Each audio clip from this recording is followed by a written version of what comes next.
Hello friends, ओम श्री गणेशाय नमः। जय श्री कृष्ण। आप सभी का स्वागत है आपके अपने यूट्यूब चैनल पर। फ्रेंड्स, आज हम आपको इस वीडियो में बताने जा रहे हैं साल 2021 की श्रावण मास की शुक्ल पक्ष की श्रावण पुत्रदा एकादशी व्रत की पौराणिक व्रत कथा, पूजा विधि, शुभ मुहूर्त, महत्व और श्रावण पुत्रदा एकादशी व्रत के दिन किए जाने वाले उपायों के बारे में। फ्रेंड्स, वीडियो शुरू करने से पहले आपसे रिक्वेस्ट है, अगर आप हमारे चैनल पर नए हैं और आपने अभी तक चैनल को सब्सक्राइब नहीं किया है तो प्लीज़ सब्सक्राइब कीजिएगा चैनल को, साथ ही प्रेस कीजिएगा बेल आइकन को, जिससे नए वीडियो से रिलेटेड नोटिफिकेशन आपको तुरंत प्राप्त हो सके। और वीडियो पसंद आने पर वीडियो को लाइक और शेयर ज़रूर कीजिएगा ताकि सभी भक्तों को इस वीडियो का लाभ प्राप्त हो सके। और कमेंट बॉक्स में जय श्री कृष्णा जरूर लिखिएगा। हिंदू धर्म में एकादशी तिथि का विशेष महत्व होता है। एकादशी तिथि भगवान विष्णु जी को समर्पित तिथि मानी गई है। श्रावण मास की शुक्ल पक्ष की एकादशी तिथि को श्रावण पुत्रदा एकादशी कहते हैं। हिंदू धार्मिक मान्यताओं के अनुसार ऐसा कहा जाता है कि श्रावण पुत्रदा एकादशी का व्रत धारण करने वाले व्यक्ति को वाजपेयी यज्ञ की समान पुण्य फल की प्राप्ति होती है। इसके अलावा इस दिन व्रत के पुण्य प्रभाव से भक्तों को संतान प्राप्ति का वरदान मिलता है। मान्यता है कि इस दिन व्रत करने और पूजा पाठ करने से निसंतान दंपतियों को संतान सुख अवश्य प्राप्त होता है। इसके अलावा मनुष्य के समस्त पापों का नाश होता है और मरणोपरांत मोक्ष की प्राप्ति होती है। धार्मिक मान्यताओं के अनुसार निसंतान दंपति को श्रावण पुत्रदा एकादशी का व्रत अवश्य करना चाहिए। भगवान विष्णु जी का विधि पूर्वक पूजन करना चाहिए। भगवान विष्णु जी की कृपा और व्रत की पुण्य से उस दंपति को सुयोग्य पुत्र की प्राप्ति होती है। इस दिन पूजा के समय श्रावण पुत्रदा एकादशी व्रत का पाठ अवश्य करना चाहिए अथवा सुनना चाहिए। इससे व्रत का पूर्ण फल प्राप्त होता है। फ्रेंड्स, अब आइए जानते हैं श्रावण पुत्रदा एकादशी की शुभ मुहूर्त के बारे में। हिंदू पंचांग के अनुसार इस बार एकादशी का व्रत 18 अगस्त 2021 बुधवार के दिन है। श्रावण शुक्ल एकादशी तिथि प्रारंभ होगी 18 अगस्त 2021 को सुबह 3:20 पर और श्रावण शुक्ल एकादशी तिथि का समापन होगा अगले दिन 19 अगस्त 2021 को सुबह 1:05 पर। एकादशी व्रत की पारणा का शुभ समय रहेगा 19 अगस्त 2021 को सुबह 6:32 से सुबह 8:36 पर। फ्रेंड्स, अब आइए जानते हैं श्रावण पुत्रदा एकादशी व्रत की पूजन विधि के बारे में।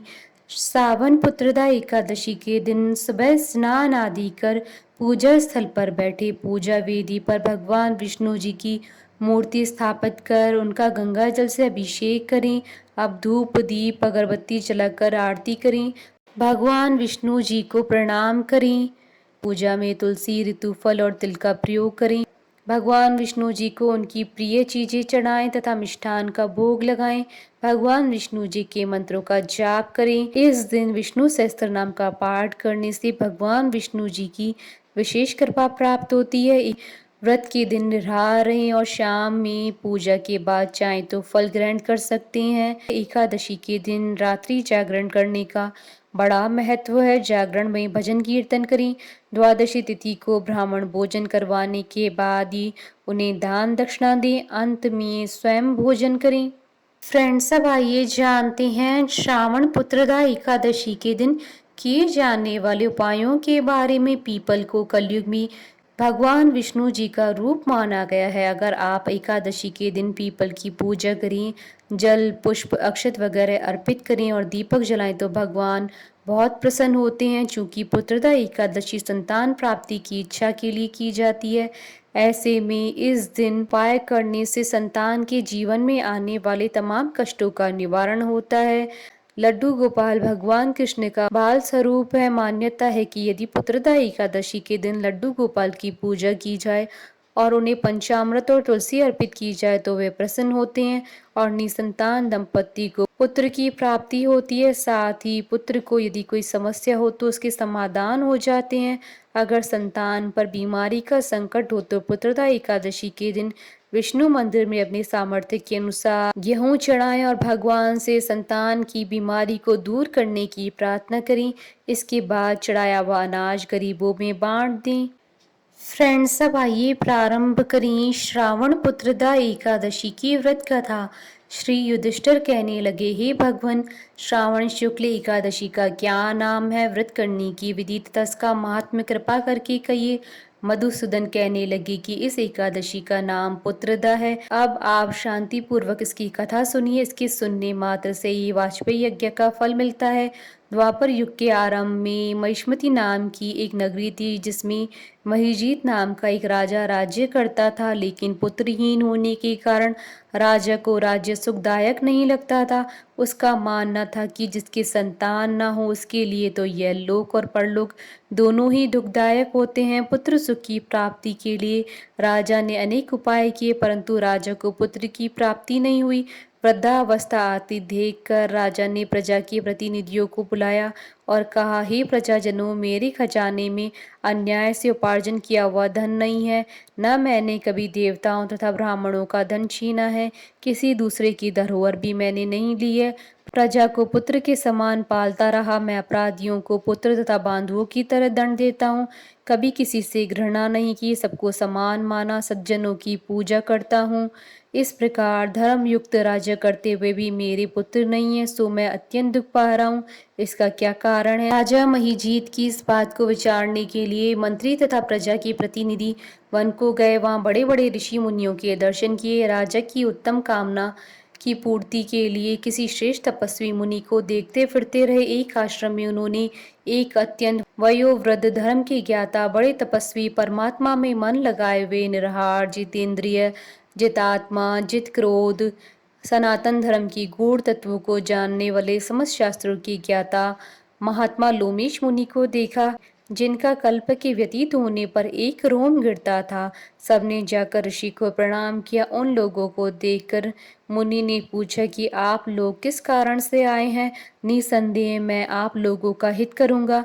मेरा जन्म केवल दूसरों के उपकार के लिए ही हुआ है, इसमें संदेह मत करो। लोमेश ऋषि के ऐसे वचन सुनकर सब लोग बोले, हे महर्षि, आप हमारी बात जानने में ब्रह्मा से भी अधिक समर्थ हैं, अतः आप हमारे इस संदेह को दूर कीजिए। महिष्मतीपुरी का धर्मात्मा राजा महीजीत प्रजा का पुत्र के समान पालन करता है, फिर भी वह पुत्रहीन होने के कारण दुखी है।